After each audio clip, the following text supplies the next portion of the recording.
Greetings from eMedi News and HeartCare Foundation of India. Welcome to the show Chat with Dr. KK.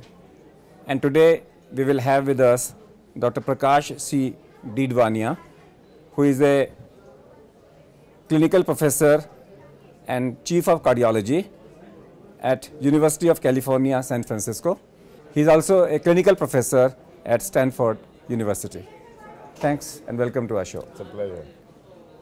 We have been watching you for over a decade, listening to you and seeing your interest changing from subject to subject, and now your passion today is on preventive cardiology. Yes, indeed. And your second passion is optimal medical therapy. Yeah. We're going to concentrate on both the issues. Okay. When it comes to preventive cardiology, there has to be something wrong in India, because in our mythology, when we talk about Treta Yuga and Dwapar Yuga, in Ram Rajya and in Krishna Rajya, except for Raja Dashrath, there is no mention of coronary artery disease. Right. If I see the rulers of today in India, the member of parliament, the politicians, they all have cardiac disease, the prime minister, the president, the ministers, you'll find a large number of them have either a coronary artery disease, bypass surgery has been done. But in our ancient rulers, except for Raja Dashrath, there is no mention of coronary artery disease. That means there is something. People say that being an Indian is a risk factor. At that time also they were Indians. Well, but our lifestyle has changed dramatically now. In those days, our rulers or Raja, Maharaja, jo bhi bole hain, they used to be physically active. They used to go hunting. They will be very active within their palace even. They will not be sitting on their throne. They will be going out in the garden, walking, talking to people and all that. Today, politicians, I don't want to be specific to anybody, they're mostly sitting in their chamber or they're going to parties, and they also have, in addition to that, they have a lot of stress level. In those days... Do you think that metabolic syndrome, which was not there before, except for Lord Ganesh, who has been mentioned as a pot belly, we have not seen pot belly in any of our mythological people. Right. So, do you think that that the recent concept of so-called insulin resistance is the new epidemic which is leading to coronary artery disease? I wrote about it actually before it became popular even in America. I had a special issue of American Journal of Medicine on cardiodysmetabolic syndrome in 1998. The metabolic syndrome, as we see in India today, is really a disease of westernized lifestyle. It's a westernized diet, it's lack of physical exercise, and yet consuming calories that are beyond what our body can. So it's what was defined long time ago, caloric excess, far in excess of the demand. So most of you people say that being an Indian is a risk factor. Well, I don't know whether being an Indian itself is only a risk factor, but what we are saying is that today the disease prevalence is so much higher in India than it is elsewhere. Let me complete my question. If I take that hypothesis that being an Indian is a risk factor, then my mythological era lifestyle was preventing me, because the genes are the same, was preventing me from getting a heart attack, and the Western culture with the genes we have is putting me into a risk of heart disease much more than Americans. Well, there is this hypothesis which is never 100% proven of thrifty gene hypothesis. And the thrifty gene hypothesis teleologically goes to the fact that even in those days when our rulers and other people were there, in India there used to be cyclical famines. And if you remember the ethics of our old rulers, if the regular people cannot eat enough, then they also, along with them, used to fast. This sort of cyclical famines produce this so-called thrifty gene in our body, essentially storing energy for the hard times. And this phenomenon, as you know, has been going on until the canal system came out, and this was going on for centuries. And this thrifty gene now is malfunctioning. There is no need for thrifty gene.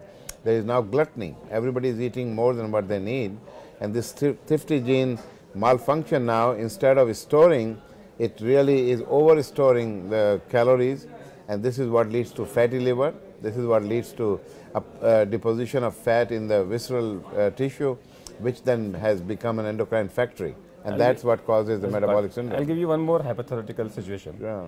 And that hypothesis is that refined carbs, white sugar, white rice and white maida, is one of the factors for Yes, indeed. hyperinsulinemia, insulin resistance, metabolic syndrome. Yes, absolutely. In our mythology, there was a rule that you will fast once in a week, you will extra fast once in a month, Right. then you will fast 9 days each on Navratras. That means 80 days in a year you will fast. Right. And the fast that meant was no cereals, no Right. carbohydrates. Correct. That means carbohydrate fast was recommended in our mythology Right. 80 days in a year. Was it preventing so-called metabolic syndrome? It probably was, and when people today, when they talk about, oh, we are still fasting, they're not fasting. They eat 10 times a day. That is feast, fast and Yeah, feast. exactly. That's not a fast. So I agree with you. I think the lifestyle was such, lot of physical activity, these kind of fasting, no cereals, 80 days in a year. and even not just no cereal. We used to eat lot of pulses, lot of cereals that were whole rather than eating these refined carbohydrates. Maida was rarely used in the old times. I remember even in my own lifetime, 50 years ago, maida was not heard of. Absolutely. Yeah. So I think, and of course, the whole wheat, as we know today in the diet as well, has a lot more properties, has proper fiber, and fiber has been shown, high fiber diet has been shown to reduce the risk of diabetes and also lipids as well. When I teach my patients, I've created a formula of 80 and I would like your comments on it. Okay. My formula of 80 is that keep your lower blood pressure, fasting sugar, abdominal circumference, LDL cholesterol, and resting heart rate, preferably all below 80. I think that's For all. that, walk 80 minutes a day. 80 minutes a week should be brisk walking, and brisk walking means minimum 80 steps in a minute. Eat less, not more than 80 grams of caloric food or 80 ml of caloric liquid at a time. Fast 80 days in a year, that means do not take cereals 80 days in a year. Do not take alcohol if you take less than 80 ml or less than 80 grams in a week.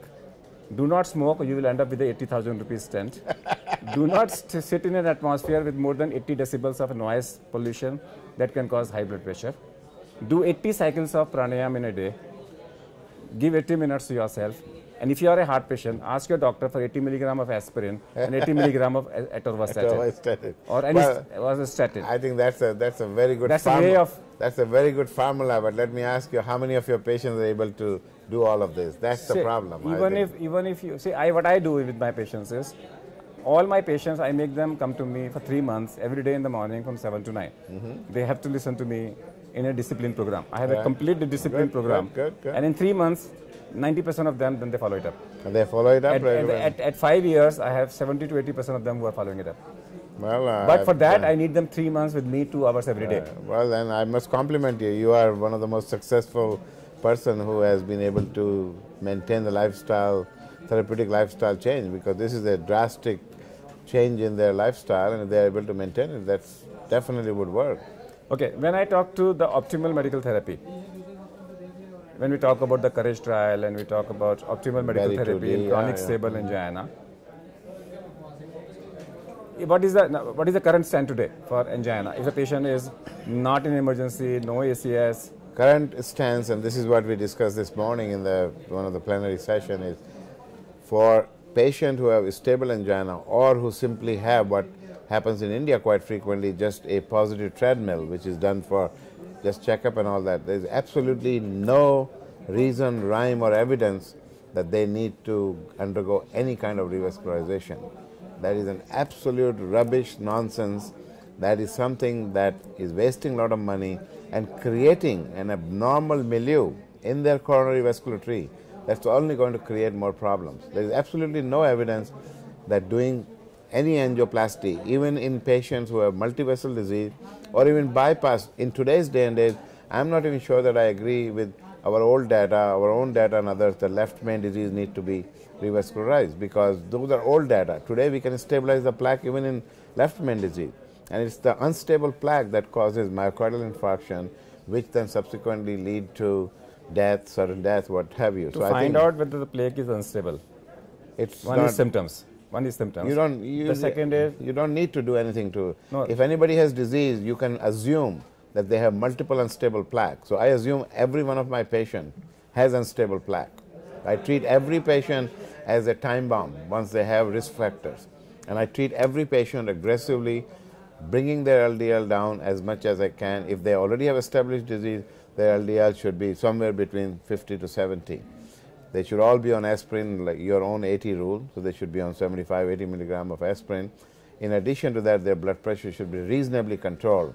I have become a firm believer in the last 6 months to a year with all the meta-analysis and review of the data that we don't need to drastically lower blood pressure. I think having blood pressure somewhere to less than 140 over 85 or 90 is sufficient enough, because there is the U-shaped or sort of a J-shaped curve for blood pressure.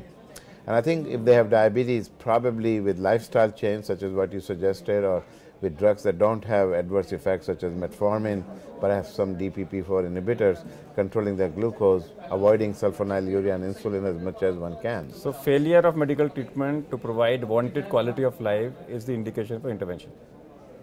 Well, still I'm not sure that that's the indication, but then you might have to do it if they are having a lot of symptoms. No, failure of medical treatment. Yeah, but failure defined by what? They have to have symptoms. Okay. The only thing that revascularization does is improve symptoms, nothing else. Nothing else. So even if they fail, they might be at a risk of having myocardial infarction, but I'm not sure that I can reduce it by doing the most comprehensive, complete revascularization. I cannot do it. I mean, there is some suggestion that those who have had life-threatening arrhythmias, perhaps in them I can prevent sudden death. That's about the only evidence there is. I'm aware of two of our politicians. Both of them, the one I have got 3 procedures in 12 years. Yeah. 2 angioplasties and 1 surgery. The another one had 4 procedures in 12 years, 2 surgeries and 2 angioplasties. Yeah. The public perception is that angioplasty and bypass doesn't last more than 4, 5, 6 years. Yeah. Well, then why not postpone them as long as possible? Yeah. Why not postpone them? And I think those politicians and other people alike might be thinking, oh, because I got that procedure, I'm living. No, not only, first of all, false perception that I'm okay, now I can go out and drink and do whatever and eat whatever. That's false security.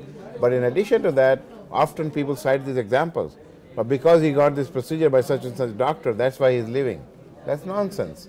There is no comparative data showing that. Actually, data is on the other side, that if he didn't get the procedure and had optimal medical therapy with all the things we talked about, that he would probably do better than what he's doing. First of all, avoiding any procedures, avoiding all the unnecessary testing that goes with the angioplasty, because once you have angioplasty, you unnecessarily go through scintigraphic studies and echocardiographic studies and all that.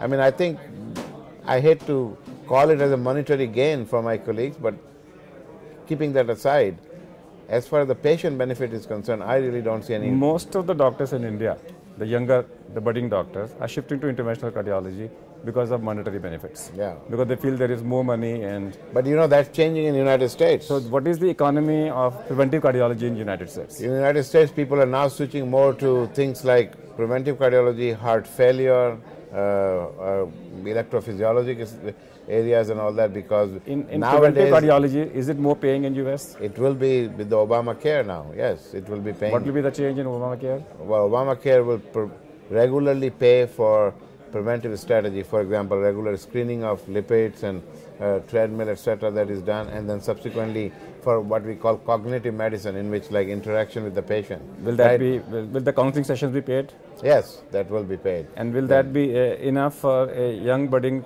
doctors to shift as a monetary benefit? That I can't tell. I mean, right now, unfortunately, we have a large fellowship program and we have the same quantity that you are mentioning, because everybody thinks that they are incomplete if they don't know how to do intervention. I was doing intervention 35 years ago. I never felt more complete. So in India, if you are an interventional cardiologist, you are A grade, and if you don't know how to do an intervention, you are a B grade. That's very unfortunate. That's very unfortunate. I mean, that's because people have thought that only they can push catheter that they are cardiologists, otherwise they are not cardiologists. That's very unfortunate. It is really, it takes a great deal of knowledge and it takes a great deal of thought process to be a good all-around cardiologist. It does not take that much effort to be a good plumber. A plumber does not need to be educated. Absolutely. If Obama calls you and makes you the head of to develop a cardiology program in India, yes, or in the third world countries, yes, what will you do? Well, I would definitely implement public health measures first. What India needs today is awareness of the public. Public doesn't know. This morning I was talking to Professor Manchanda. He said that he was treating a minister, and the minister didn't even, he was undergoing treatment by someone, I don't know the name, and the minister, when Dr. Manchanda told him that, how are you eating eggs? 2 eggs will have 600 milligram of cholesterol. He said, nobody told me. This is what is happening to our elite. You can imagine what the lay public knows about it. So I think, and we should really incorporate, since public in India is very much influenced by cricket players or Bollywood stars, we should incorporate some of them and have them campaign for, you know, healthier lifestyle measures, etc. So when it comes to campaign, in India 25 lakh people die every year because of cardiac arrest. Minimum. 18 lakhs of them die before reaching the hospital. Right. The answer lies in training public in hands-only CPR. And we have a program called CPR 10, that Yes. within 10 minutes of death, earlier the better. Sure. For the next 10 minutes at least. Absolutely. Compress the center of the chest with a speed of 10 into 10, that is 100 per minute. Right, right. Do you feel that every Education school, like that, yeah, I education think like that, absolutely.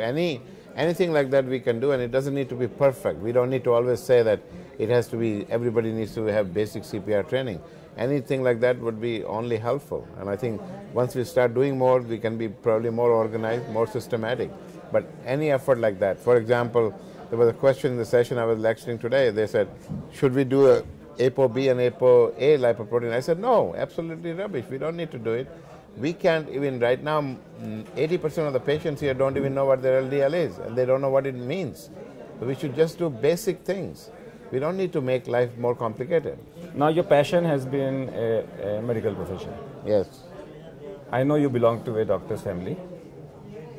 And I also know that your children has not chosen to be a medical field. They have chosen to be either attorney or Right. in a musician, in an artist. If to any circumstance you were not a doctor, what you would have been as a passion? Do you have any other passion? That means do you have any other hobby? Well, I have multiple hobbies, but hobbies are different than what I want to do in life. But I mean, first of all, I never thought of anything other than being a doctor from the time I was a child, because my father in those days used to have practice at home, so people will come to see him. And when I used to see some of the people in Rajasthan put their turban in his feet, I thought decided that nothing else. No, I thought nothing could be more noble than that, and the confidence they had in him.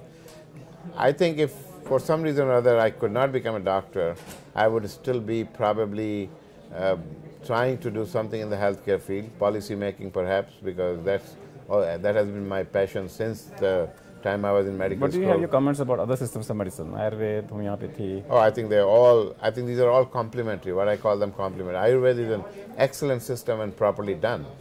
My uncle was a very famous Ayurveda in Rajasthan. He was blind, and he really took care of lots of people who will come to him, and you know, I used to admire how, whether he used behavioral modification, whether he used his common sense and just what knowledge he had, but his patient used to feel quite well afterwards. And this is what today we call naturopathy. Ayurveda is 50% of Ayurveda is naturopathy, using natural ingredients which have been shown over time, you know, like using turmeric for things like, and we know today people take haldi tablet, Karela and all that for prevention of diabetes. It has been established for a long time. So I think Ayurveda is very good. I think our other systems that are homeopathic, I'm not as knowledgeable about them, but I think in certain diseases, skin diseases and others, homeopathic might also work very well. But I mean, my knowledge is confined to the allopathic system. So what Dr. Prakash Didwania says is that if he was not a doctor, probably he would have gone into policy and still connected to healthcare. He never thought of not being a doctor or not being associated with the healthcare, and he thought that the noblest profession is a medical profession. And if that is the spirit of people like him, and that should be the spirit of the younger generation, that the medical profession is still a medical profession. Dr. Didwania is very clear that no interventions unless they are a must. If a patient is asymptomatic, don't touch. Don't touch a sleeping lion. If you touch him, he will backfire you. That's all for today. We thank our guest, Dr. Didwania. We'll come back with one more shot in that. I have one additional thing I'd like to add there. be honest with your patient.